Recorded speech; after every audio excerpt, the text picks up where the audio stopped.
This is Jade Abishan, KHTS Co-News Director, and I'm here today with Los Angeles County Supervisor Kathryn Barger, representing the 5th District, including our Santa Clarita Valley. How are you today, Kathryn? I am great. How are you doing? I am doing very well. We're here today to discuss the current situation regarding the proposal to house youth offenders at Camp Joseph Scott in Saugus.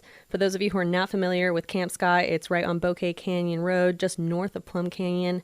Kathryn, you actually opposed this motion and filed a competing motion that would instead have youth offenders housed in Sylmar. Can you tell us more about that?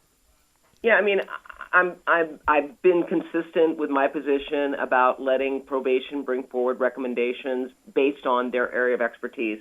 And that's why I'm opposed to Camp Scott serving as a secure youth track facility. I mean, the department has made it clear, based on all the criteria they have to put in play, including the number of individuals we're going to house, that Barry J. Nydorf is the appropriate place to retrofit and use as the permanent location. And Barry J. Nydorf is the juvenile hall in Sylmar, correct? Yeah, correct. It's right at the 210 and almost the 5. And that was one of the things they took into consideration was the location. This is going to be a therapeutic facility, meaning that we're going to have services to provide to these individuals so that when they get out with the proper tools they need to remain out of the out of the justice system, period. And one of the things they took into consideration was that location at Barry J. Nydorf would be suitable for families to come and visit. Yeah, because it's right off of a freeway compared to Camp Scott, which is literally as far back in the back of Santa Clarita as you can get. Correct. And Camp Scott has been closed for a long time, and the sheer size of what the department's estimating, they're estimating they're going to need a facility that's going to house up to 150, and that is, and also on top of the 150, that's including approximately 22 secure youth track facility youth, which means they're going to have to be separated. So they're looking at it, and again, the department, the individuals that we hire, we as a board, bring experts on to give us their recommendations. And I think it's a travesty that we are telling them what we think is the right placement when, in fact, this is their job. Mm-hmm. And our probation chief came from San Diego. And in San Diego, they are building a campus similar to what we're going to be doing up here, which I'm going to go down and take a look at. And that recommendation is based on someone who has been involved with this process and understands the complexities of it. Understandable. So do you have any idea why Santa Clarita and specifically Joseph Scott is being so heavily considered compared to some of the other locations, such as the one that you're suggesting? I honestly don't. I mean, this came out of left field. I've been with the county for 35 years, and there was a time when we allowed departments to bring recommendations forward to the board, again, because we are hiring professionals in each of our departments. And then, we might tweak it by saying, well, we want X done instead of Y, but not to the extreme we are now, where we are dictating to the department, here's where we want you to put it, now make it work. And, I think that is a disservice to our department. I think it's a disservice to our employees, because they know what is needed in order to, A, really provide proper resources and services to the youth, but also to ensure safety for their employees. And to not allow a department to make their recommendation and support that recommendation really baffles me. So let's talk a little bit about, so this is supposed to be a location for youth offenders. When we say youth offenders, what does that actually mean? Because upon hearing that, you might just think, oh, that's teenagers, but it's not just that. It also includes young adults, doesn't it?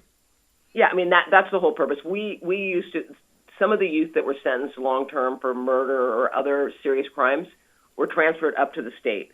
The California Department of Justice initiated, I'm sorry, not the California Department of Justice, but the state did away with their program and said from now on, all counties are going to keep those youth in that county. And then they brought in legislation that said that changes would have to be made to whatever facility that is, so that you provide holistic services and care for those youth. that was done, across the state. And so these are youth that traditionally would have extended sentences that would be transferred up to the state. The state did away with that program and said that all those youth are going to remain in the county that they came from. So we have to build a program that no longer, terminates at 18. It can go to, I think, 24 or 25. And so we have to keep them for a long period of time. And these are individuals that have committed very, very serious crimes. And if they were tried as adults, they'd be in prison. Okay. What was the reason, if you don't know, that's fine, but what was the reason for the state shifting that responsibility to the county level? Was it a reduction of cost at the state level, or do you know? Yeah, I have a feeling that it was a reduction in cost, and I think that with the state's move to do justice reform, this is one of the areas that they felt would benefit, and it's because it's not just transferring the youth down here. There was legislation that was put into play that said not only are you, the county, going to have to house them, but it's got to be in a home-like setting that's more therapeutic and not as much like a prison.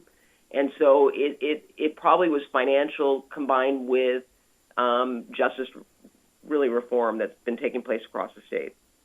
Okay, so putting them in an environment so that it's more focused on actually reintegrating them to society, maybe having their families closer and more available, rather than just saying, hey, you're in the clink now, deal with it, and be a productive person when you get out. Exactly. It really is about creating a healing living environment, and then having program and, real cognitive treatment spaces for these youth, because we all would agree that they are going to be released, and we want to make sure when they are released, we provide them with a foundation, the tools, so that they don't re-enter our system. I think that would be the worst outcome, is to have them come out worse than they came in. Mm-hmm. So we want to make sure that we provide all supportive services so that they can lead meaningful lives.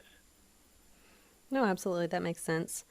So this is all going to be discussed at your next meeting for the county board on Tuesday. Is that correct? Correct. All right. So what can the public do? I believe they can make comment. I know that the City of Santa Clarita, my constituents have been very vocal about their concerns. I think it's important for, if they know individuals or friends or family that live in other parts of the county, for them to use their voice and contact their supervisor. I'm one of 5. I've made my position very clear, and my position is not based on NIMBYism. It's really about listening to the probation department professionals who have dedicated their lives to the justice-involved youth and are experts in this field. And, I would hope that people would reach out throughout the county and express their concern, not about just it being placed at Camp Scott in Santa Clarita, but about the fact that this is not a recommendation that's being made by experts that feel that the proper location should be Barry J. Nidor. Do you have anything else you would like to add or have people know about? On this one, I would say that, and I said it earlier, it really is too bad that we as a board are moving toward dictating to departments how we want them to do something when, in fact, they have to implement it and work with it. And in this case, if something goes south or if the population can't be accommodated at Camp Scott, it's probation that takes the fall for it. And yet their recommendation is based on elements of support for the youth and safety of the employees. Mm-hmm. And they've been muted on this issue, and I think it's just really too bad. All right. Well, thank you very much for sharing that with us. Thank you, Jade. I appreciate it. You take care. You better have a great weekend. It's going to be a beautiful, beautiful weekend. Thank you. And we look forward to seeing you up here next week. Okay. Yep, I will. All right. Take care. That was Los Angeles County Supervisor Kathryn Barger representing the Santa Clarita Valley and the rest of the 5th District. For more on the motion recommending Camp Joseph Scott be used to permanently house youth offenders, head on over to hometownstation.com.